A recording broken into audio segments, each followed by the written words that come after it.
السلام علیکم ورحمۃ اللہ وبرکاتہ۔ بسم اللہ الرحمن الرحیم۔ الحمد للہ رب العالمین، والصلاة والسلام على سید الانبیاء والمرسلین وعلى آلہ وصحبہ اجمعین، اما بعد، اعوذ باللہ من الشیطان الرجیم، بسم اللہ الرحمن الرحیم۔ کنتم خیر امۃ اخرجت للناس تأمرون بالمعروف وتنہون عن المنکر، وقال تعالی هل يستوي الذين يعلمون والذين لا يعلمون، وقال النبي صلى الله عليه وسلم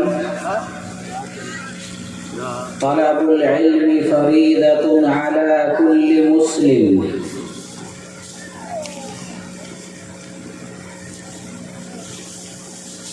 اسٹیج پر بیٹھے ہوئے معزز و محترم حضرات علماء کرام، دانشوران اعظام، بزرگوں، دوستوں اور پردے میں بیٹھی ہوئی میری مائیں اور بہنیں، آج کا یہ پروگرام جس میں ہم سب اکٹھا ہوئے ہیں دین کی نسبت سے ہے،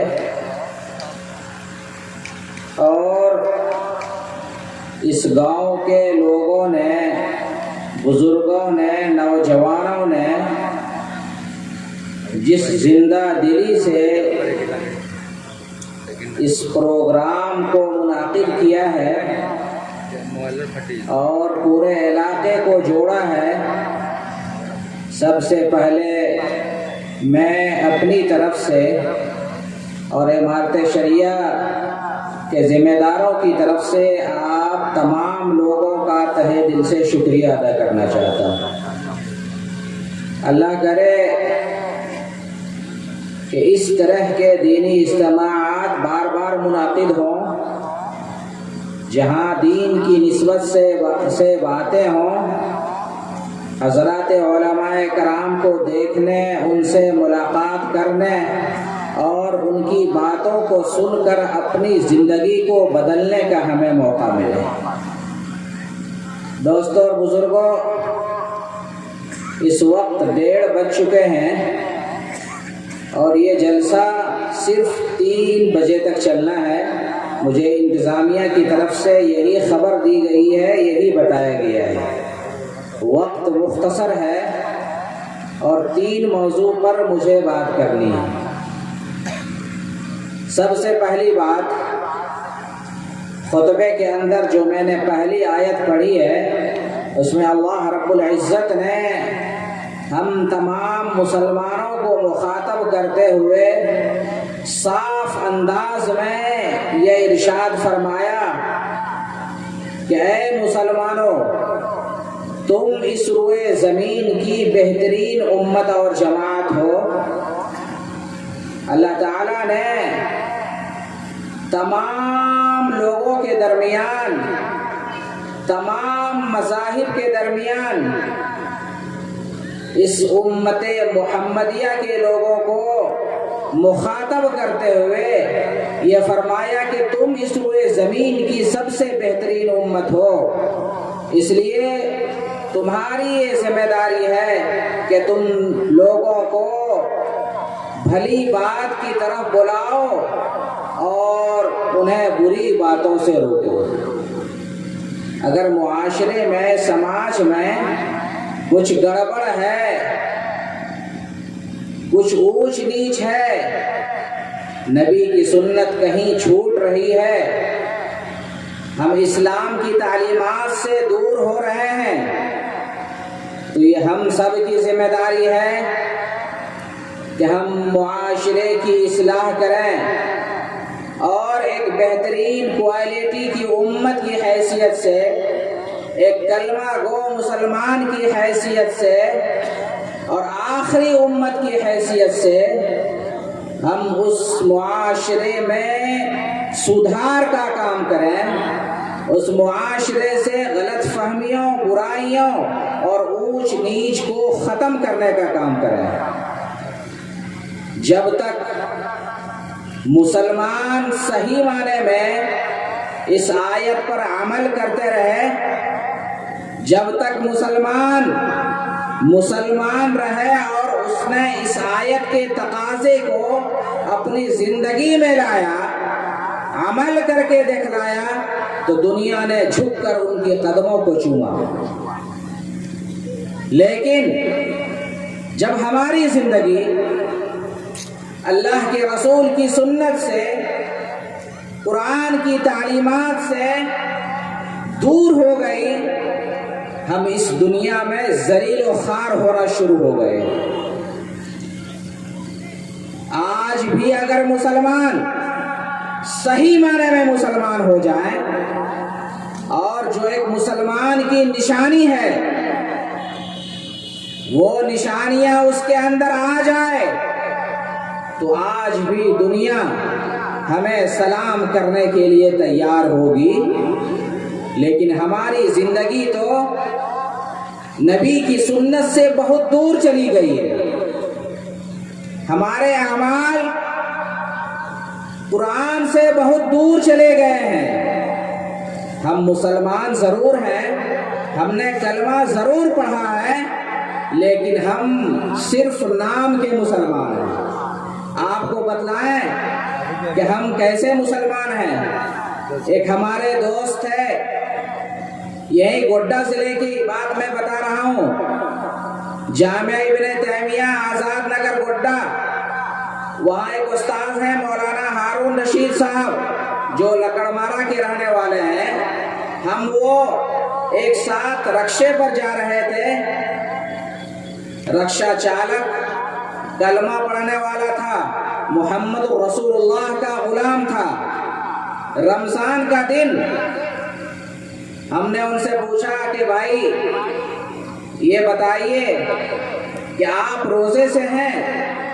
تو انہوں نے کہا کہ مولوی صاحب میں غریب آدمی ہوں، آپ دیکھ رہے ہیں کتنی سخت دھوپ ہے، تپش ہے، میں روزے سے نہیں ہوں۔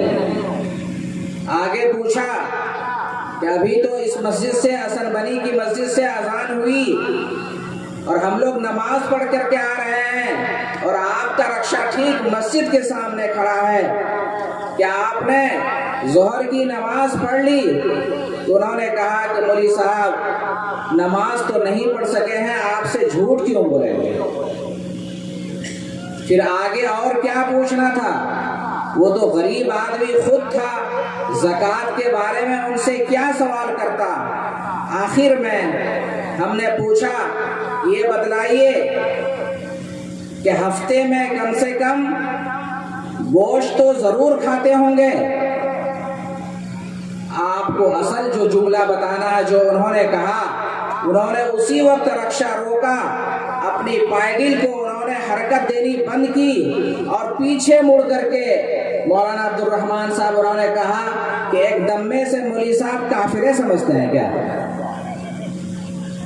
آج ہم صرف مسلمان اس معنی کر کے ہیں کہ ہم گوشت کھا کر کے مسلمان بن گئے، اللہ کے رسول کی سنت کی دھجیاں ہماری زندگی میں اڑائی جا رہی ہے، قرآن کی تعلیمات ہماری زندگی میں نہیں ہے، نبی کی سنت سے ہماری زندگی کوسوں دور ہے، لیکن ہم چونکہ گوشت کھاتے ہیں اس لیے خیر امت، بہترین کوالٹی کی امت کے سب سے بڑے فرد ہیں اور سب سے اچھے مسلمان ہیں۔ دوستوں اور بزرگوں، انتہائی ادب و احترام کے ساتھ میں آپ سے یہ درخواست کرنا چاہتا ہوں، اگر آپ عزت کی زندگی چاہتے ہیں، اگر آپ چاہتے ہیں کہ آپ کی کھیتیوں میں برکت آئے، اگر آپ چاہتے ہیں کہ جنت کی حوریں آپ کا استقبال کرے، اگر آپ چاہتے ہیں کہ اس دنیا سے برائی کا خاتمہ ہو، اگر آپ چاہتے ہیں کہ دنیا جھک کر کے آپ کے قدموں کو سلام کرے تو سب سے پہلے آپ کو مسلمان بن کر کے دکھانا پڑے گا. سب سے پہلے آپ کو اللہ کے رسول جناب محمد رسول اللہ کی سنت کو اپنی زندگی میں لانا پڑے گا, سنت پر عمل کر کے دکھلانا پڑے گا, قرآن کی تعلیمات کو اپنی زندگی میں نافذ کرنا پڑے گا. اگر آپ نے رین گاؤں کے اس کانفرنس میں, اس اجلاس میں, اس جلسے میں طے کر لیا کہ کوئی نماز ہماری زندگی سے نہیں جائے گی, ہم اللہ کے رسول کی سنت کو پامال نہیں کریں گے, تو میں سمجھوں گا کہ رات بھر جگنا ہمارا کامیاب ہو گیا. اور علماء نے جو آ کر کے پیغامات دیے اس پیغام کو اللہ نے قبول کر لیا, لوگوں کی زندگی میں تبدیلی آنے لگی. لیکن یہاں سے جیسے آپ لوٹ کر کے جائیں, سب سے پہلی نماز فجر کی ہے, وہی قضا ہو جائے تو بھلا بتلائیے آپ ایمانداری سے آپ خود فیصلہ کیجئے, آپ خود جج بن جائیے, آپ خود قاضی بن جائیے, کیا رات بھر جگنا ہمارا کامیاب رہا یا ناکام رہا؟ دوستو, اگر آپ عزت چاہتے ہیں, میں صرف یہ پیغام آپ کو دینا چاہتا ہوں. اللہ کے رسول جناب محمد رسول اللہ صلی اللہ علیہ وسلم جب حجۃ الوداع کے موقع سے حج کرنے کے لیے تشریف لے گئے تو دو پیغام آپ نے سب سے اہم رکھا. وہ دو پیغام میں آپ کے سامنے نقل کرنا چاہتا ہوں. 1,24,000 صحابہ کرام, موقع ہے کس چیز کا؟ دوستوں اور بزرگوں, قربانی کا موقع ہے, حج کا موقع ہے. اور گفتگو کا ٹاپک کیا ہے, گفتگو کا موضوع کیا ہے؟ حجۃ الوداع کے موقع سے اللہ کے رسول نے سب سے لمبی چوڑی تقریر فرمائی. آپ کی تقریر کا خلاصہ 2 میسج میں, 2 سینٹنس میں جن باتوں کی طرف سب سے زیادہ آپ نے دھیان دیا, اس میں سے پہلی بات الصلاۃ وما ملکت ایمانکم, کہ نماز ہماری زندگی سے نہیں جانی چاہیے.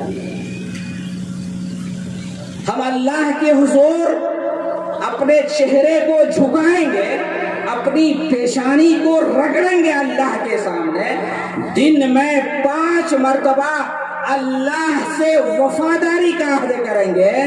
اور میں تو کہا کرتا ہوں کہ اگر مسلمان صحیح معنی میں مسلمان ہیں, اگر مسلمان صحیح معنی میں مسلمان ہیں, تو وہ اپنے مذہب کا بھی وفادار ہوتا ہے اور اپنے دین کا بھی وفادار ہوتا ہے. ایک مسلمان جب پیدا ہوتا ہے تو ایسا نہیں ہے کہ صرف اپنے مذہب کا بھی وفادار ہو اور اس ملک کا وفادار نہ ہو, بلکہ ایک مسلمان جب پیدا ہوتا ہے تو اپنے مذہب کے ساتھ ساتھ اپنے ملک کا بھی وفادار ہوتا ہے.